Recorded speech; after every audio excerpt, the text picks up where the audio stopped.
It's up to you now. Okay, can you see the slides changing? Is it okay? Yes, we can see your first slide. So yes, the talk is on learning logic programs using neural networks by exploiting symbolic invariance. Yep, so hello, I'm Yinjun from Sokendai in Japan. So I'll be presenting my work about learning logic programs using neural networks by exploiting symbolic invariance.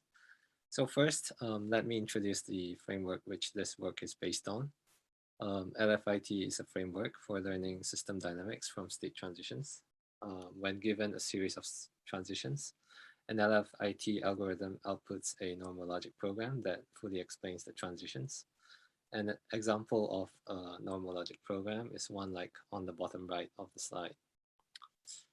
LFIT can be used in many different areas. One of the predominant areas is with biological data, such as gene regulatory networks.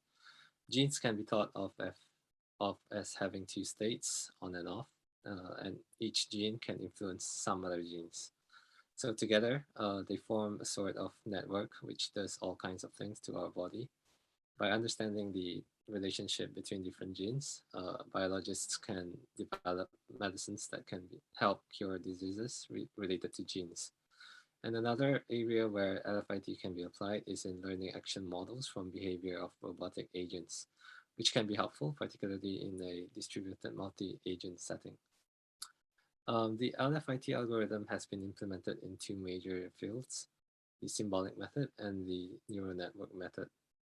Both have pros and cons. The symbolic method largely excel in being interpretable and also very scalable. However, the symbolic method is also prone to noise and cannot handle ambiguous or missing data. On the other hand, neural network methods have the advantage of being able to deal with ambiguous or missing data. However, their limitation is that they are not able to scale up as much as the symbolic method. This slide shows two of the main methods of implementing LFIT with neural networks. And then LFIT takes the approach of training one neural network per logic program, whereas Delta LFIT only trains one neural network for many different logic programs. The advantage for Delta LFIT is that it is less prone to overfitting when there is too little data. However, the scalability of Delta LFIT is also severely limited. Delta LFIT consists of an LSTM and a feed-forward neural network. The input is a sequence of time series represented as state transitions, and the output is the probability that each of the rule explains the given state transitions.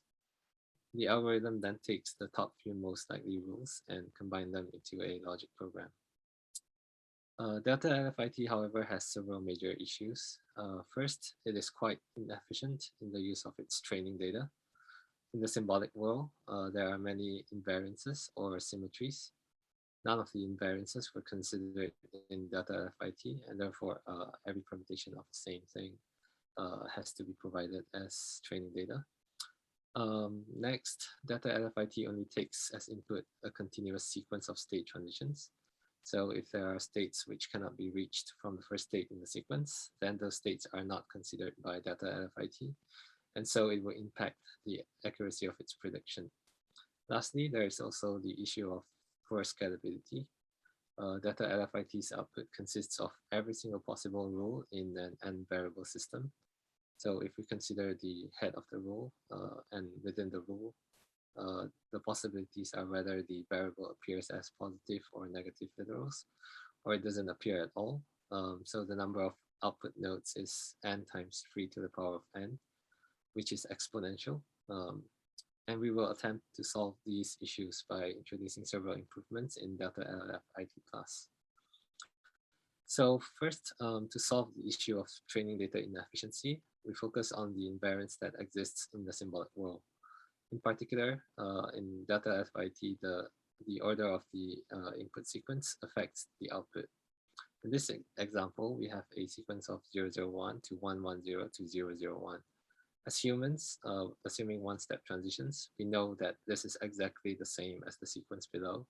However, data LFIT treats them separately, and thus we need to provide both as training data.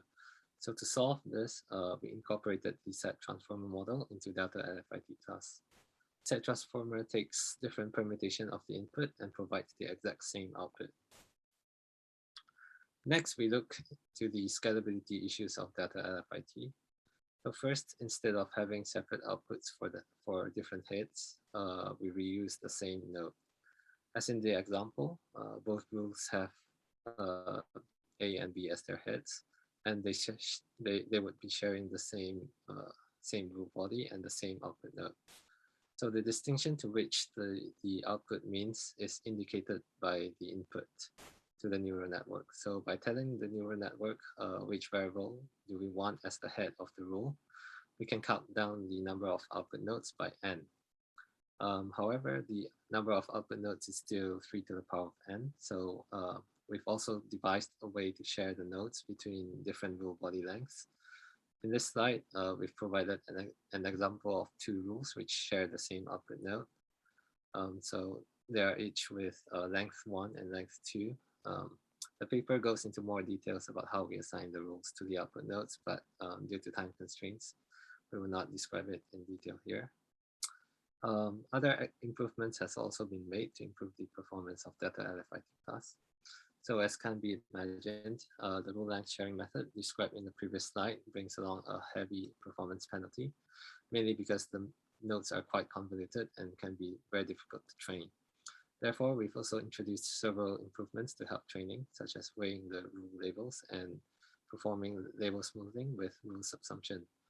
Consider an example as in the bottom right. The red square represents the rule for the output for rules with head of B and rule body of length 2. So the labels are all 0 because none of the rules appear in the true logic program. But in a 2-variable system, while this may happen rarely, as the number of variables increase and the rule body lengths increase, this happens more and more commonly until it is the dominant case. The neural network could easily just output 0 all the time and be 70% or more accurate. So to counteract this, we randomly apply a non-zero value to the rules that are subsumed in order to smoothen the labels. So we also found that certain output nodes are used more frequently than others, and those have a higher tendency to be one more than other nodes. This is again problematic as neural networks can just memorize the output. So to counteract this, we applied weights to the labels, which are inversely proportional to the frequency to which they appear in the training dataset. To evaluate the improvements that we proposed, we've performed several experiments and compared it with data LFIT. To perform these experiments, we generate a random dataset as training data for data LFIT class. After training the model, we tested the data LFIT class model on the Boolean networks available in the PyBoolNet repository. We then compared the state transitions that can be obtained from the logic program predicted by data LFIT class and the original logic program. So we note that in general, data LFIT class performs poorer than data LFIT, but we were also able to perform experiments on larger Boolean networks, which were previously not possible with data LFIT. We observed that the rules length sharing improvement, which is what allowed scaling to 7 variables possible in the first place, to be the largest contributor for the drop in performance. Here we show the difference in performance when we swapped the set transformer model in data LFIT class with a normal transformer model. We can observe a drop in performance across all the experiments. So here we also show the impact in the number of parameters of the model with our rule sharing technique. So in conclusion, we have demonstrated a technique to exploit symbolic invariance to improve data efficiency. We've also described several other methods that help in scalability. However, there are still many symbolic invariances or symmetries that can be exploited, such as the ordering of variables. So we hope to develop methods that exploit these invariances in future work. Thank you.